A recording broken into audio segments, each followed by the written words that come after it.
On July 12, 2013, BTS released Born Singer, their first mixtape song since debuting on their official blog. It was exactly 1 month since their debut and 3 days since their fandom had adopted the name ARMY. On July 9th, Suga explains what was behind the lyrics of Born Singer. I remember in the week that after we debuted, Bang Si-hyuk said we should make a record about how we feel right now. We should make it into a song. He said that, as time went on, we wouldn't remember these emotions. So when we were at the broadcasting station, I wrote down the lyrics on a notepad. At the time of the song's release, a new interpretation of J. Cole's original Born Singer, and it had been uncommon for idols to produce tracks that weren't part of an album or to release them via anything other than ordinary streaming platforms. At the time, there were some ARMY who didn't know where or how they could listen to the song, and so asked other ARMY for help. By directly producing, releasing, discovering, and listening to the song in this way, BTS and ARMY were making history.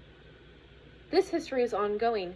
Anyone listening to BTS's Born Singer for the first time can now experience the meaning of the past and present. BTS, now iconic figures within the global music industry, define themselves with the phrase, "I'm a born singer" early on, and we witnessed them laying bare their present in perhaps an early confession.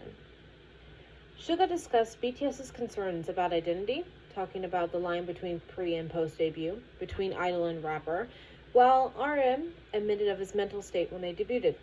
Frankly, I was scared, and I'm all that, but proving myself. And then J-Hope's rap goes, "The blood and sweat we shed, I can feel it drenching me. My tears well up after our performance." BTS lived inside these sentences, not only before Born Singer came out, but in the moment it was released and even after that. A small accomplishment that was soon followed by despair. As much as BTS ran full force toward success, their goals would remain far off in the distance. Their daily routine, practicing, throwing themselves on stage, coming back down again, and working on their songs repeated itself. But what would allow them to believe they had proven themselves remained beyond their grasp. Whenever they came down from the stage, it wasn't glory, but tears that piled up. It had been hoped that they would do well when they debuted in 2013. In 2014, they believed that they would rise to the top. But what about 2015? Suga says, "When you do this work, you feel a big disconnect. Separate from my idol career, I was nothing at that age. I would have been nothing if I hadn't ended up doing music. So to be honest, there was no other answer. Guess there is nothing I can do other than this."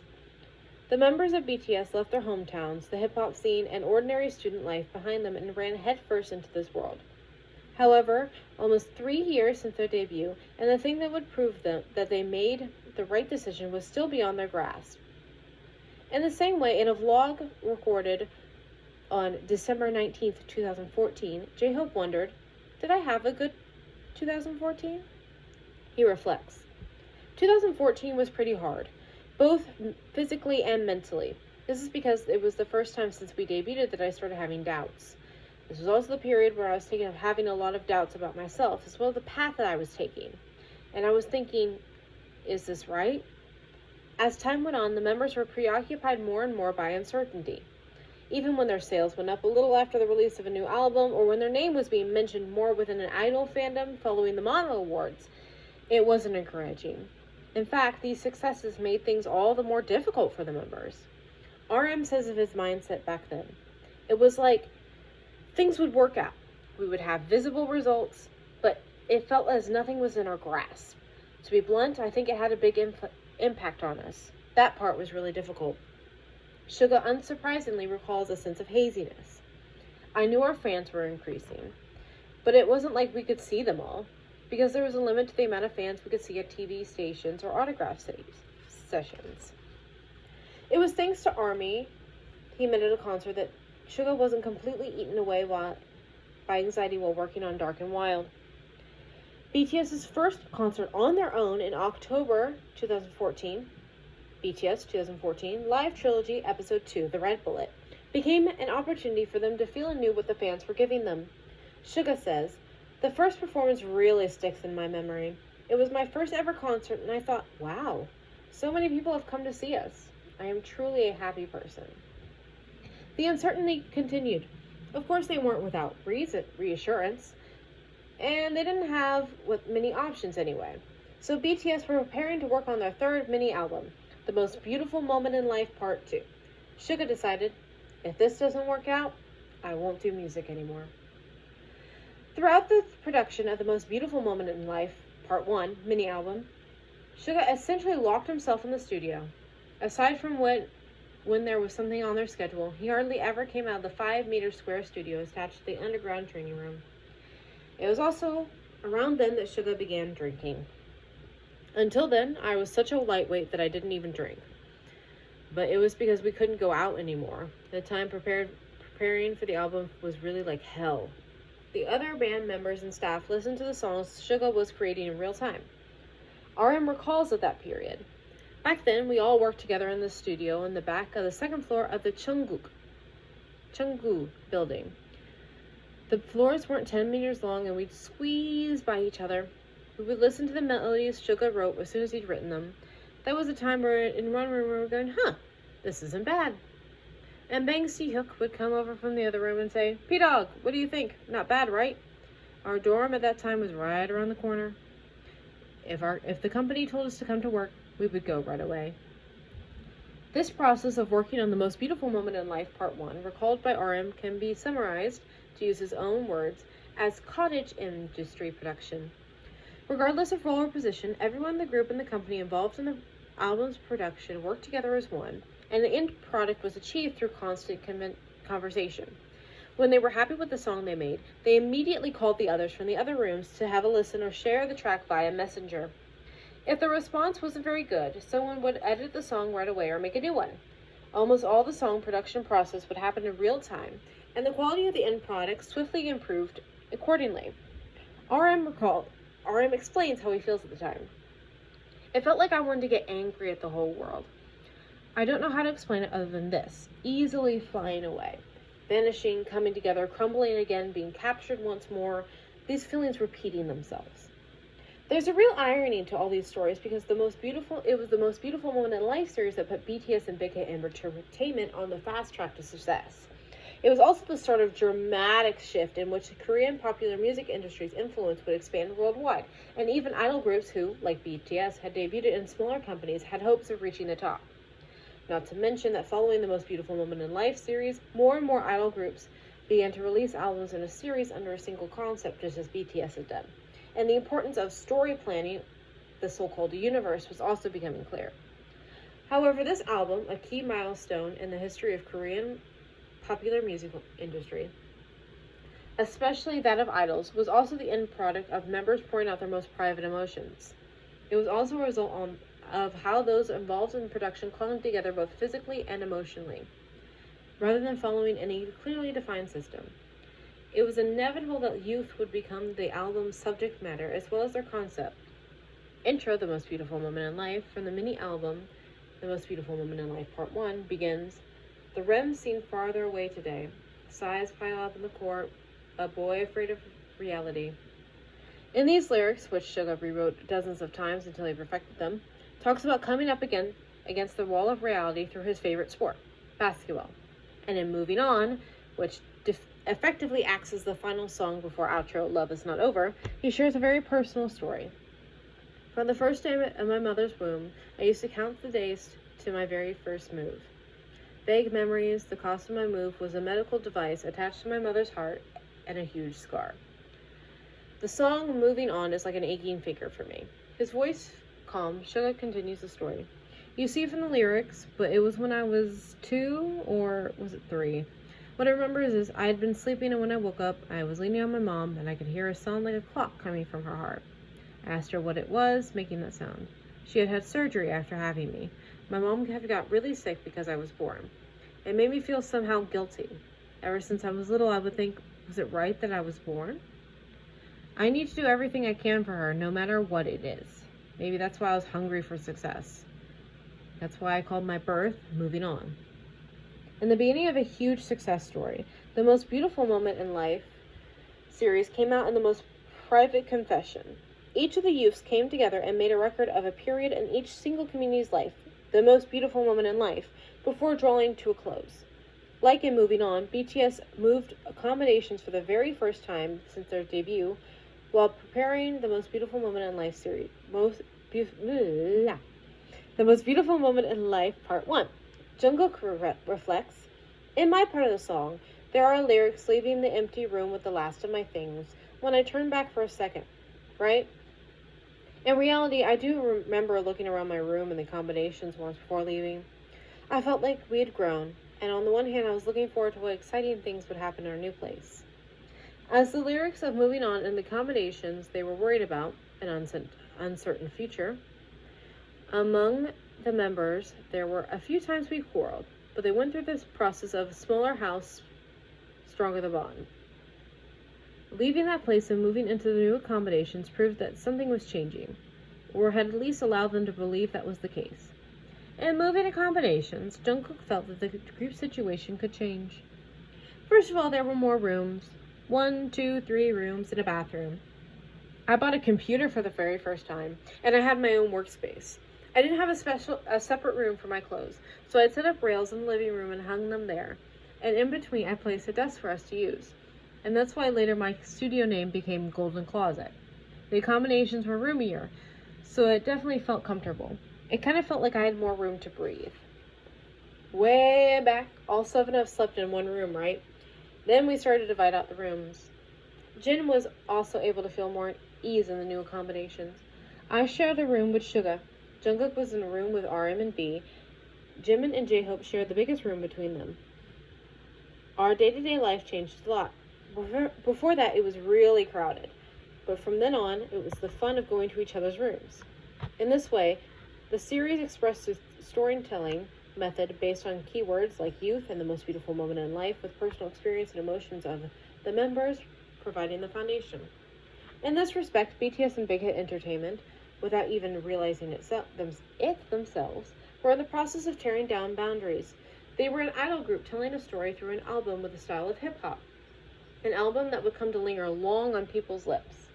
With the Most Beautiful Moment in Life series Part 1, Bong Shi-hook threw much of what was considered common sense, or even rules, within idol content production at the time out the window. Generally, idol groups would have a dance track as their idol's title song, and there would of course be choreography performed by the members in the music video. However, the music video for the Most Beautiful Moment in Life Part 1's title song, I Need You, has no scenes that contain dancing. What's more, the characters in the video roam around not elaborate sets, urban centers, or foreign countries, but what looks like city outskirts. The reason for this is connected to the video's contents. There are 2 versions of the music video for I Need You.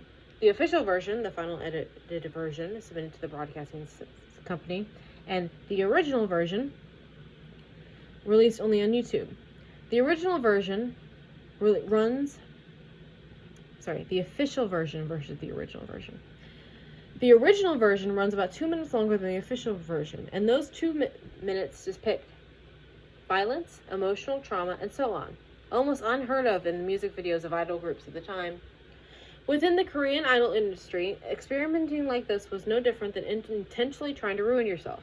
In Korea, idols are seen as offering up a fantasy. In their music videos, whether the concept involves smiling brightly or rebelling against the world, in most cases this is all part of the same objective, looking cool. Dividing concepts into fresh or dark, depending on the vibe of the visuals and the song itself, is also part of this practice. Aspects of reality are intentionally cut away a bit at a time. Only then can the fans accept the idol's content as a safe fantasy. BTS, however, brought something more realistic into the world of idols. It wasn't just the problem of the intensity of expression. The characters in I Need You find themselves in dismal, oppressive circumstances, which nothing had been resolved, and the members vent the emotions they felt towards their situation, in which everything is becoming worse and worse. Until youth was accepted as a single idol music concept as is now, it was hard to pinpoint exactly. This was, in all respects, was almost alien to the fans who had gotten used to the existing products of the idol industry. I Need You is only the first song of the Most Beautiful Moment in Life series. In order to fully understand the ongoing storyline, fans need to watch a variety of related content. including a music video for Run, the title song for the upcoming mini-album The Most Beautiful Moment in Life Part 2. However, this is the only path available to Bang Si-hyuk. Just like the characters in their music videos, the members of BTS were lingering on the outskirts, unable to make it into the heart of the world that they were living in, trapped between their uncertain position and a longing for successes, a resolved, suffocating situation.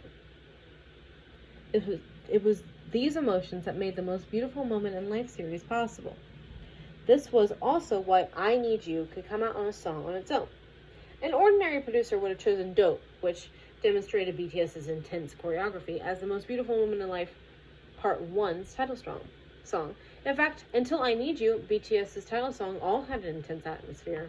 The performance at the Mama Awards at the end of 2014 further solidified this image.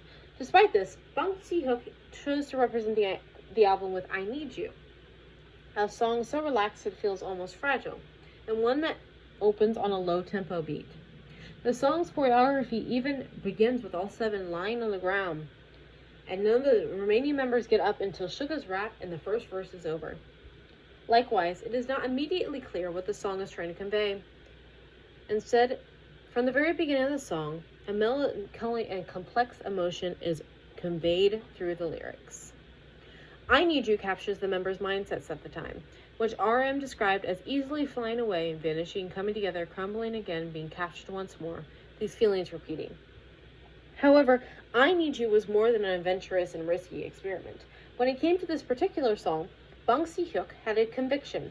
He decided that BTS needed to go beyond the boundaries of what they'd done so far. BTS's unique style, encapsulated within their previous album, Dark and Wild, seemed to be floating in exactly the same space, repeating the same cycle.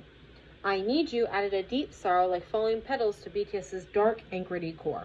The title song, with its complex emotions, wasn't an ordinary choice within the idol industry. Bang Si-hyuk was sure, however, that a song on its own would elicit a universally positive response from the people. In I Need You, a calm and delicate sound is layered against Suga's intense rapping, and then, when the sound suddenly speeds up, he sings in a low, sorrowful voice. Sorry, I hate you. I love you. I hate you. I forgive you. Shit. With intensity and sadness appearing constantly alongside each other, listeners feel sad while also becoming more and more elated. Then, in the chorus, these emotions fuse together and explode. In the way in which the drawn-out chorus suddenly switches into a powerful beat demonstrates the song's cathartic element alongside its powerful dance routine. The BTS members were first to show a positive response to the song I Need You. I Need You wouldn't be called hip-hop or EDM or dance music of the kind that previous idol groups had produced. The members, however, intuitively accepted the song born out of the boundaries between genre and genre, emotion and emotion. Jimin reflects on how he first heard I Need You. The song comes on, then we hear the album's concept and the remaining tracks, but you could hear from the atmosphere that everyone was sure that the song was good, and the concept was also good. Jungkook also felt that it was too good for words. He adds, I was totally sure that it would work. It was so good, so much so that everything that happened until then crumbled away, and I forgot everything about You're in Danger. Jungkook also expresses the hope that I Need You gave BTS at the time. It was like, this is the beginning. Our beginning. They had broken industry rules, and for the end product to be considered a success, BTS needed yet again another approach. With I Need You, Jin changed the way he sang. Up until that point, I used to oversing, but when I did this song for the first time, I breathed as I sang. During recording, I sang the whole song in one go like that, and a few parts of it went into the actual song. At the time, it felt awkward, but it was the right thing to do. The dancing also needed extensive changes. J-Hope explains, before we just need to throw our energy out in the dance, like, but for I Need You, we need to express our emotions. That was the important part. The choreography would only work if we expressed the sentimentality well. So it was basically like half dance, half facial expression acting. To express the emotions, J-Hope would imagine these kinds of things.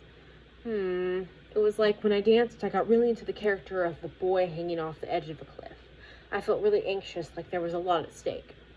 The emotions that J-Hope speaks of carry directly into the Most Beautiful Moment in Life's Part 1's concept photos, as well as the film set for I Need You music video. He reiterates, "It was pretty unique. At the time we took many shots of this and that, but I think I felt like I wasn't living as a celebrity, but as a person enjoying their youth. It was the same as when I was going around filming with the other members, and maybe during the filming I was thinking about anxiety and about a period of feeling lost. But it didn't feel like a process you went through as a celebrity preparing for an album." RM felt something similar too. "If I look back at it now, maybe something more could have been brought out of us. I thought there wouldn't be anything like that after Danger, but that wasn't the case. And the presence of the song called I Need You was undeniably large. I think it started from the feeling of, oh, this might just work. And us wanting to try and create our most beautiful moment in life was hidden within our emotions too." Jimin explains the effect the members' emotions had on their filming of I Need You. "I think I fully immersed myself in the concept itself of the most beautiful moment in life. Doing it together with the other members was so good. I kept thinking how this was such a beautiful moment, and I really could call it the best in my life. By immersing myself in the music video's role like that, I was often told that this suited the emotions of the role well.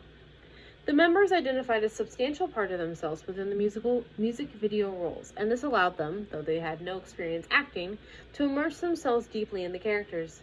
V still holds the role he acted in the Most Beautiful Moment in Life series in the corner of his heart. He said, I believed he was a person who had no choice but to become evil. If there was such a thing as good and evil, he was a person whose situation means he suddenly switched from good to evil. And so, when I look at the character, I just feel sad for him." In this way, before later commercial success of the Most Beautiful Moment in Life series, the members had grown internally through this production process. Jimin reflects on filming the music video for I Need You. "For me, it was just, I'd had this dream since way back, and that's why I was doing this work. But it was so good talking, singing, dancing, filming, practicing the dance routine, filming while saying, 'We're the youth.' We were basically doing the filming as one big group as well, and I was so happy that we were going around together like that, doing the one thing I like to do, no less. And so I got the impression that if I looked back on my life later on, I wouldn't be able to explain it without this part I did together with these people." The experience working on the Most Beautiful Moment in Life series became an opportunity for Jimin to grow as an artist. Comparing before and after the Most Beautiful Moment in Life, it came to the image I presented on the stage. It was like I'd found my balance. I think I'd gradually found what I was good at. Jin became even closer with the other members. He says, "During that time, my bond with the members got stronger. They were really like family, and we filmed the music videos like a movie, right? After watching it, it really felt like us members. Before, we just thought we were idols. But since then, when we think of the members, it feels kind of like we're playing the lead roles in a movie." A unified spirit began to emerge among the members. Jimin explains the atmosphere within the group prior to the release of the Most Beautiful Moment in Life Part 1 album simply as, "I think our mindset was, we can do it, had grown much stronger." As the title suggests, the song Skit, Expectation, from the Most Beautiful Moment in Life Part 1 captures the members' feelings of expectation about the upcoming album release. To be precise, rather than expectation, it was closer to a hope that this expectation would be realized. The words the members kept repeating, that they need to be number one, sound almost like a spell to wash away their anxiety. J-Hope reflects, "Work was so important to me. I had a dream, wanted to be successful, and so I had quite a lot of anxiety over whether we do well. I think I wondered, will this work really make me happy?"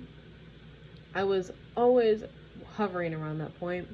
As J-Hope says, the members wanted to break away from the cycle of sweet, bitter. They weren't asking much. To have the number one on a chart music show program, TV program, to come out on top, not on the yearly album charts or at a music award ceremony, but simply one of those programs that aired multiple times a week. Getting a number one on a chart music program is a rite of passage for every idol group in Korea. Every chart music TV program runs weekly. Every terrestrial channel had its own put together. This basically meant that other than Monday, there's one on every day. Each program also calculates rankings differently. For some, good digital music figures lead to a high chance of hitting number one.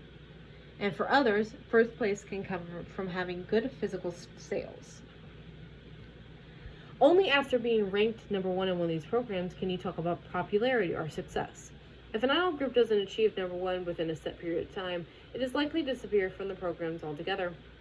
Aside from those belonging to high management companies, idols that don't make a number one in just one of these chart music TV programs that air all week long find that their companies are reluctant to keep waiting and investing in production costs. BTS were now between albums Dark and Wild and The Most Beautiful Woman in Life Part 1, and a chart music TV program number one trophy was in reach. At the time of their previous album, School Love Affair, they had been contenders for number one with Boy in Love, and by the Mama Awards at the end of 2014, their fandom had begun to increase rapidly in size. However, the numbers for Dark and Wild did not live up to expectations, and their new album still hadn't come out. Neither BTS nor Big Hit Entertainment had any way of getting a true feel for their popularity. When discussing with the company about the group's direction at the time of Dark and Wild, V apparently said, "There are groups above us when it comes to popularity, and there are groups below us too. I don't think there's any groups like us. BTS are in a position unique to BTS." Going on from this, V pointed on a condition for BTS to grow further. What's it called? A legend stage, giving an awesome performance. A few months later, this legend stage took place at the 2014 Mama Awards, even though they still hadn't got their hands on a number one trophy. Among all the groups who haven't hit number one on a chart music TV program, they were the closest. Yet they still hadn't made it. Skit Expectation captures all the expectations and anxieties of the members. J-Hope explains how he felt back then. "We also wanted to reach that spot. We wanted to make number one. We thought a lot about wanting to achieve something." At midnight on April 29th, 2015, The Most Beautiful Woman in Life Part 1 was released across all music streaming platforms. At the time, due to the effect of real-time chart tallying by the hour, most idol groups released their songs at midnight, and the fandom would listen to the songs over and over to increase the song's entry position on the charts. An hour later, at 1 in the morning, the director of Big Hit Entertainment at the time, Lim Zon-yoon, shut out in surprise when he saw the results. The title song, I Need You, had entered at number 2 on the Melon Live chart, which at the time was the greatest market share among all the music streaming platforms in Korea. The members were similarly shocked. J-Hope recalls the moment he saw the Melon Live chart. "I think we must have all looked at the chart together mid-practice. It was so exciting. We had never entered the music charts at such a high position before. It was the first time I felt so many people are listening to our songs, and it was thrilling. I also thought, this is what we made music for." Shortly after debuting, one of Suga's wishes had been to reach number one on the Melon Live music charts. For him, this was the marker of success. He says, "Back then, I believed that was everything. I thought that it was the very edge of this world. I think I saw it as reaching number one on the Melon means you made it as a singer. I looked at the chart almost every day. It wasn't as I was watching the stock charts, but I calculated this and that and carried out the analysis too. Though I Need You couldn't make Suga's wish a reality. At the time, number 2 on the Melon charts felt similarly, if not even more, difficult to achieve than number 1 on a music TV program. Compared to singers who are widely known and popular among the masses, for idol groups whose activities centered around their fandom, it was difficult to get good results on the streaming platforms used by the wider public, especially Melon, which had the most users. Live charts, which determined their rankings based on the number of listeners per hour, were of course favorable to artists with strong fandom, but ranking high on the charts wasn't easy back then and isn't easy now. Even Danger, the title song of BTS's previous album, Dark and Wild, didn't reach a notable position on the live charts. The significance of BTS hitting number 2 on the live charts was simple. The fans had started to increase so much in number that even the staff at Big Hit could hardly keep up. Every one of their results went up. Based on the Ganon chart criteria, 203 1,664 copies of The Most Beautiful Moment in Life Part 1 were sold, more than double the sales of Dark and Wild back in 2014. Then, BTS finally hit the top spot on chart music program. On May 5th, 2015, they got their first ever #1 on a cable music channel, SBS, MTV's The Show with I Need You. And 3 days later, on May 8th, they reached #1 on KBS's Music Bank, their first on a terrestrial broadcast channel. Jimin explains how he felt at the time. There was a strong sense of being rewarded, that we had done something together as a group. I was overwhelmed by that feeling, I think. I didn't care how hard I prepared or how hard I'd work. I was so grateful that we achieved something for all of us members working together. The other members felt similarly. To them, a #1 meant that the BTS, both as a group and individuals, had finally been recognized, and this felt like happiness. J-Hope explains, it felt like our presence was being recognized. We started from music, and we were all making it known that one album, my name, our group, where all these things were a lie. J-Hope elaborates on the happiness that comes with popularity. Making it known through my work that this is the person I am tasted so sweet. I acknowledged for the first time that I was loved a lot.